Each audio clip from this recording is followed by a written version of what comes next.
Hello everyone, I'm Mono. After escaping the eerie forest, I have arrived at this very peculiar island. Join me in exploring it. My friend and I entered the house, which appeared quite rustic. As we rushed inside, there was no sign of anyone, replaced only by a jumble of plates and haphazardly strewn garments. The two of us continued to navigate through the interior of the house, offering mutual support to overcome the challenges we encountered. Although the inside of the house is quite unnerving, having such a supportive friend with me makes me feel incredibly self-assured. After overcoming the challenges together with my friend on the journey, I moved forward and encountered a set of clothes hanging suspended. Subsequently, we entered a narrow opening, and were met with the sight of a television that unexpectedly lit up, as if controlled by some mysterious power, with its sound causing a pounding ache and discomfort in my head. Drawing nearer to the television in order to quell the discomforting noise it was emitting, I was immediately whisked away to an alternate dimension. Pushing aside fear, I sprinted towards the front, only to be suddenly dragged back to my original location, alongside my friend. The bothersome sound coming from the television was eventually turned off. Having rekindled our spirits, my friend and I stood up. We carried on moving forward. We hurried to a nearby deserted building, and caught sight of a rope being lowered from the room above. I swiftly grabbed hold of the rope and proceeded to climb into the room. With the ball I had just obtained in my hand, I aimed and launched it at the dated picture hanging inside the house. As the photograph dropped to the floor, it exposed a novel path leading to a different room. We climbed over the wall and arrived at another corridor, where my companion and I were met by a group of small children, who appeared quite frightening, as if they weren't human. I was trapped inside a cupboard, and afterwards, they joined forces to capture the friend who had been with me throughout the entirety of this journey.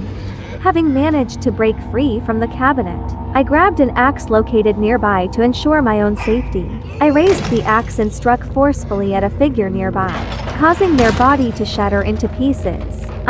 It was unbelievable, their bodies were entirely made of porcelain. Following this, I bounded through a doorway and began searching for my lost companion. Walking past this eerie monster classroom, I treaded lightly to avoid detection. While the teacher was delivering a lesson to these non-human children, I stealthily sneaked into the room to try and obtain a key. I jumped onto the bookshelf to grab the key, but suddenly, the bookshelf collapsed with a loud crash. To avoid being detected, I quickly snatched the key and retreated into a hidden corner to evade discovery. As the teacher walked in, her abnormally lengthy neck extended to survey her surroundings, a rather peculiar scene. Failing to locate anyone, she departed. I wriggled through a nearby opening and observed the monstrous teacher in a fit of anger, berating her students. I swiftly ran away at my fastest speed, the monstrous teacher extending her eerie, elongated neck in an attempt to capture me, yet failing to do so. As the monstrous teacher's steps trailed behind me, I hurriedly scaled a nearby elevator. Stepping out of the elevator, I came across a restrained child, likely a victim of the same monstrous teacher's punishment. I seized a nearby iron rod and used it to forcefully strike the wooden door, making a passage. In a room rich with an abundance of books, I began to ascend the staircase, but a sudden loss of balance caused me to accidentally displace a couple of books, creating a noticeable noise. Suddenly, the monstrous teacher's strangely elongated neck came into view and made an attempt to capture me, yet I was fortunate to break free. The diabolical female teacher is actively hunting me, driving me to climb onto these accumulations of old books to evade her detection and avoid generating any significant noise.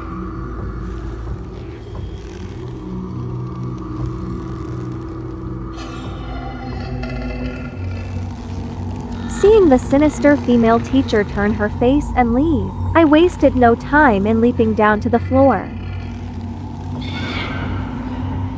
Out of the blue, the female demon-like teacher turned around for another inspection, verifying whether she had uncovered my presence. Yet her imposing build and my petite stature prevented her from noticing me. Afterward, I used the key I had obtained from the classroom to unlock and open this door. This appears to be the kitchen area. Looking at the dishes, they are truly filthy. Afterward, I encounter demon-like children crafted from porcelain, and I grab a stick to fight back against them. Sequentially, I fracture the porcelain children, taking them down individually. Afterwards, I take a porcelain fake head and place it on my own head to navigate through the dining area of these demon-like children. Looking at the disorderly dining scene these demon-like children have created is genuinely terrifying. One of them is showing some interest in me, but it's still oblivious to who I really am, quite unintelligent.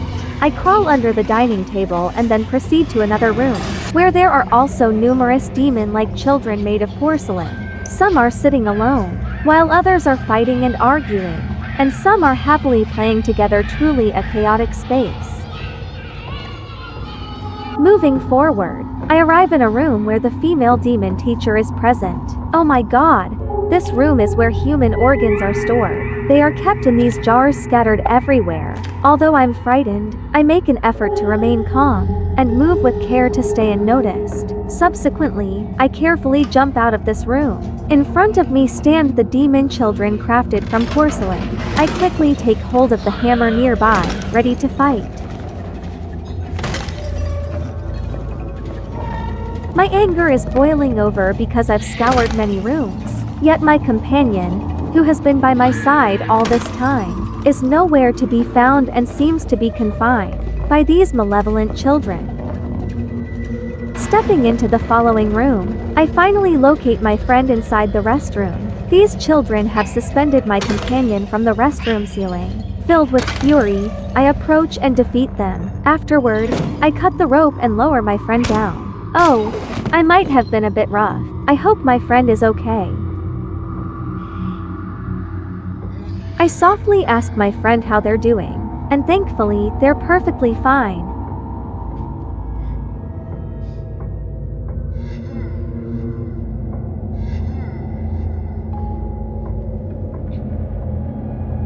Finally, I've successfully rescued my friend. And then we continue our journey of exploration. Thank you all, see you in the next video.